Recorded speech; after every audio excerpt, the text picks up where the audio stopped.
नमस्कार. सुहानीज किचनमध्ये आपले स्वागत आहे. थोड्या वेगळ्या पद्धतीची आज आपण रेसिपी पाहणार आहोत. तर थंडीच्या दिवसांमध्ये गाजर म्हटलं की त्याचा आपण हलवा बनवतो किंवा बर्फी बनवतो, पण आज आपण गाजरची शेव घातलेली खीर पाहणार आहोत. अगदी युनिक रेसिपी आहे आणि यूट्यूबवर शोधूनसुद्धा सापडणार नाही एवढी ही चवीला भन्नाट, तसेच लहान मुले केव्हा फस्त करतील हे सुद्धा कळणार नाही. लगेचच रेसिपीला सुरुवात करूया. तर त्यासाठी इथे मी 2 गाजर घेतले आहेत. तर गाजर स्वच्छ धुवून घेतले आणि त्यानंतर त्यावरची जी साल आहे ती पिलरने काढून घेतली आहे. त्यानंतर लगेचच आपल्याला जाड किसणीने हे गाजर किसून घ्यायचे आहेत. तर ही अशी रेसिपी आहे ना की मी हप्त्यातून 2 ते 3 वेळा बनवली आणि ती फस्तसुद्धा झाली आहे. एवढी जबरदस्त ही रेसिपी आपली तयार झालेली होती. तर इथे गाजर किसून घेतल्यानंतर इथे मी अर्धी वाटी शेवई घेतली आहे.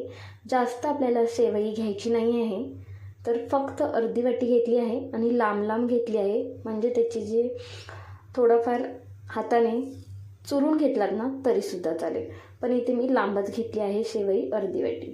तर लगेचच आपल्याला खीर तयार करून घ्यायची आहे. तर त्यासाठी गॅसवरती कढई गरम करायला ठेवली आहे आणि बाजूच्या गॅसवरती दूधसुद्धा मी गरम करायला ठेवले आहे. तर दूध इथे मी अर्धा लिटर घेतले आहे. तर कढईमध्ये 1 चम्मचभर तूप घालून घेतले. त्यानंतर इथे मी मनुके घेतले आहेत. तुम्ही कोणतेही इथे ड्रायफ्रूट्स तुमच्या आवडीनुसार घेऊ शकता. तर काळे मनुके इथे मी घेतले आहेत आणि ते व्यवस्थित तुपामध्ये परतून घ्यायचे. फुलले की लगेचच काढून घ्यायचे. उरलेल्या तुपामध्येच शेवई घालून घेते आणि शेवईसुद्धा तुपामध्ये व्यवस्थित परतून घ्यायची. तर दूध घेताना फुल फॅट दूध घ्यायचे, म्हणजे आपली खीर आहे ना ती खूप मस्त होते. शेवई तुपामध्ये परतून घेतल्यानंतर यामध्ये गाजरसुद्धा घालून घ्यायचा आणि गाजरसुद्धा तुपामध्ये व्यवस्थित परतून घ्यायचा. रंग बदलेपर्यंत छान असा गाजर परतून घ्यायचा. तोपर्यंत चॅनलवर नवीन असाल तर एक लाईक आणि सबस्क्राईब करा. तुमचं एक लाईक आणि सबस्क्राईब माझ्यासाठी खूपच मोलाचं आहे. तर त्यानंतर यामध्ये परतला मी 1 चम्मचभर तूप घालून घेतले आणि गाजर आणि शेवई व्यवस्थित तुपामध्ये परतून घ्यायची. तर रंगसुद्धा इथे गाजर आणि शेवईचा बदलला आहे. आता यामध्ये आपल्याला दूध घालून घ्यायचे आहे. तर इथे मी सर्व दूध घालून घेते. दूध घातल्यानंतर चम्मचच्या साहाय्याने हे व्यवस्थित एकजीव करून घ्यायचे. रंग पाहताय तुम्ही खूपच सुरेख आलेला आहे आणि या अगोदर तुम्ही अशा पद्धतीने खीर बनवली नसेल एवढे मी 100% सांगते.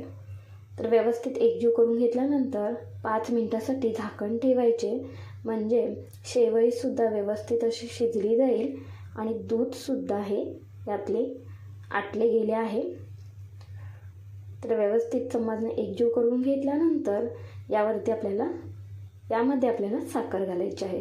तर साखर इथे मी 1 वाटी घेतली होती, त्यातली पूर्णपणे न घालता पाऊण वाटी साखर घालून घेतली.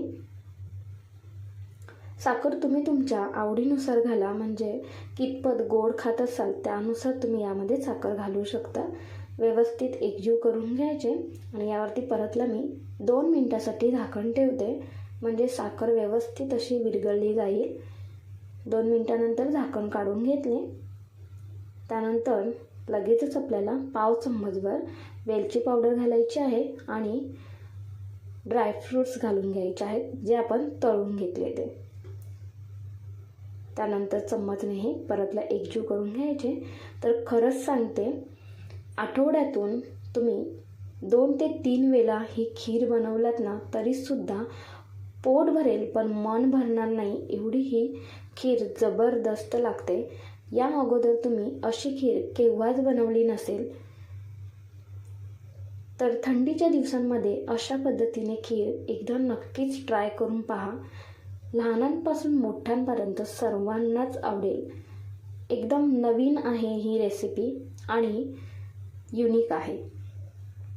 तर इथे पाहताय तुम्ही काय रंग आला आहे आणि काय टेक्स्चर आलं आहे. इथे पाहताय खूपच सुंदर आणि दिसायला एवढी सुंदर दिसते ना, त्यापेक्षा चवीला जबरदस्त ही खीर तयार झाली होती.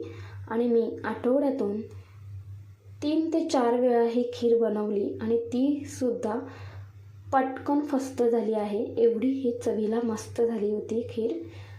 तर तुम्हाला ही रेसिपी कशी वाटली ते कमेंटमध्ये नक्कीच कळवा. आवडली असेल तर एक लाईक, शेअर, हाईप तसेच सुहानी किचनला सबस्क्राईब करायला विसरू नका. धन्यवाद.